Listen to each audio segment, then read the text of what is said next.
எல்லாருக்கும் வணக்கம். நான் Hima Subramanian. Welcome to home cooking Tamil. பொதுவாக எனக்கு சாண்ட்விச்சஸ்னால் ரொம்ப பிடிக்கும். அதே மாதிரி உங்கள் எல்லாருக்குமே ரொம்ப பிடிக்கும்னு நினைக்கிறேன். இன்றைக்கி ஒரு வித்தியாசமான சாண்ட்விச் ரெசிபி தான் உங்களோட ஷேர் பண்ண போகிறேன். ரொம்ப சிம்பிள் அண்ட் ரொம்பவே டேஸ்டியாக இருக்கும். இது நீங்கள் செஞ்சு ஃப்ரிட்ஜில் கூட வச்சுக்கலாம்.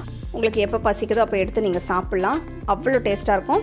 ஸோ வாங்க இது எப்படி செய்கிறதுன்னு பார்க்கலாம். இந்த சாண்ட்விச்சுக்கு முதல்ல நம்ம க்ரீம் சீஸ் ஸ்ப்ரெட் ப்ரிப்பேர் பண்ணணும். ஒரு பவுலில் 200 கிராம் க்ரீம் சீஸ் ஆட் பண்ணுறேன். இதில் 2 teaspoon extra virgin olive oil ஊற்றுங்க. நெக்ஸ்ட் 1/2 டீஸ்பூன் மிளகுத்தூள். அடுத்து கொஞ்சமாக புதினா பொடியை நறுக்கினது, கொஞ்சமாக பொடியை நறுக்கின கொத்தமல்லி, 1/2 டீஸ்பூன் எலுமிச்சை பழத்தோட ஜூஸ் ஊற்றுங்க. எல்லாம் சேர்த்து நல்லா மிக்ஸ் பண்ணுங்க. க்ரீம் சீஸில் ஆல்ரெடி உப்பு இருக்குது, அதனால நான் எக்ஸ்ட்ராவாக உப்பு சேர்க்கலை. நீங்கள் உப்பு இல்லாமல் க்ரீம் சீஸ் யூஸ் பண்ணுறீங்கன்னா ஒரு சிட்டிகை போல் உப்பு சேர்த்துக்கலாம், உங்கள் டேஸ்ட்டுக்கு ஏற்ற மாதிரி.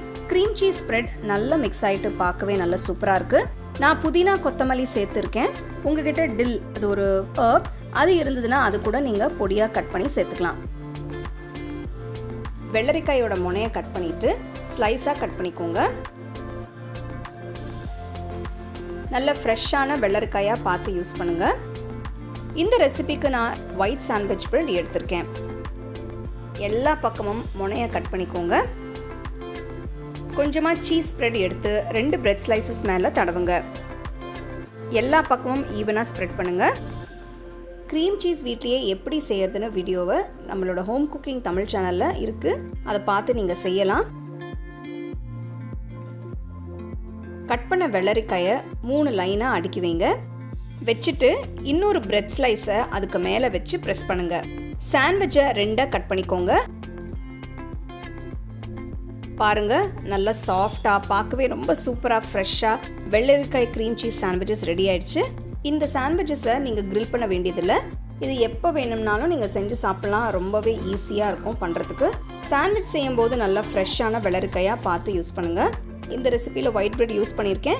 நீங்கள் ப்ரௌன் பிரெட் இல்லைனா மல்டிக்ரெயின் பிரெட் இல்லைனா உங்களுக்கு பிடிச்ச பிரெட் எது வேணாலும் யூஸ் பண்ணிக்கலாம். இது ஒரு நல்ல பர்ஃபெக்டான லஞ்ச் பாக்ஸ் ரெசிபின்னு சொல்லலாம். ஸோ ஈவினிங் டைமில் ஸ்நாக்குக்கு கூட நீங்கள் இதை செய்யலாம். வெயில் டைமுக்கு இந்த சாண்ட்விச்சஸ் ஒரு பர்ஃபெக்ட் ரெசிபி. ஸோ கண்டிப்பாக இந்த சாண்ட்விச் ரெசிபியை நீங்கள் ட்ரை பண்ணி உங்கள் ஃபேமிலி ஃப்ரெண்ட்ஸோடு ஷேர் பண்ணுங்கள்.